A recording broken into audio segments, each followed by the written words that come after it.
Suppose I'm one of those who's put aside completely all the religious structure and the hierarchy, authority, and all the spiritual authority.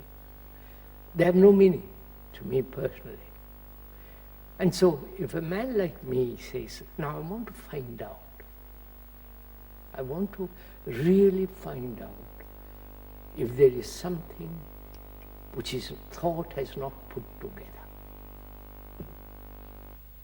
Thought has put together the computer. Thought has put together the whole church, the books, the rituals. They're all limited. So a man like me says, is there something that is not measured by words first? Right? Yes. Because words are an expression of thought. And are limited. And so words themselves become very limited. So one has to be greatly aware of the limitation of thought, the limitation of words. And is the brain free from all this?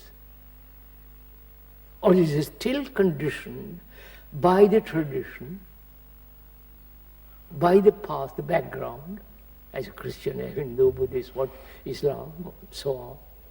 Is one free of all that? If one is not free from all that, then your inquiry has no meaning. You're going round and round in circles. How can that be determined by the person? That requires another inquiry, which is it to do something per se for itself, not with a motive. I do something in order to get something else. That is very limited attitude or activity. So can the brain of an inquirer who has put aside all this, not because of a reward or punishment, but sees the futility of all this, the utter meaninglessness of all this. If he puts that aside deeply, not just verbally or intellectually, or be caught emotionally in some hooked up, as they say, in a belief, and pretend that he's free, then that's no meaning. That is a very dangerous moment for the inquirer, it seems to me, because he is apparently giving up certainties and beliefs, etc. And yet the subtle danger of something else, which still in that category coming in, is very great. No, you're saying something is given up, which is a certainty. Yes. But belief isn't a certainty. People think of it. Look, there are, if you face Islamic religion, Hindu, Tibetan, Christianity and so on, it's now being shattered. People are running away from all this. And there is no certainty in all this, no security in all this. One may pretend, one may hope for, but in actuality, there is no security, certainty. So one has the urge for security psychically, subjectively, is one of the most dangerous things. Because one wants security. One wants to be certain.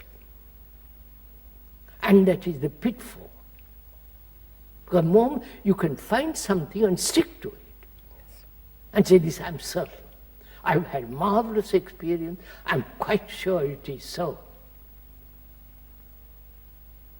So, one has to have this quality of doubt.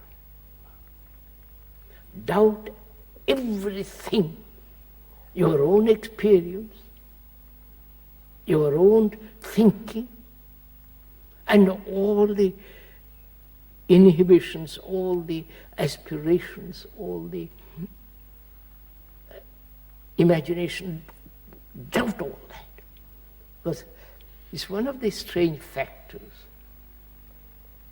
in certain religions like Buddhism and Hinduism. Doubt is encouraged. Doubt say you must doubt, you must question. In Christianity, that's taboo altogether. If you doubt it, the whole thing will collapse. In the heretic, those who doubted were burned, destroyed, and so on. We won't go into all the parts.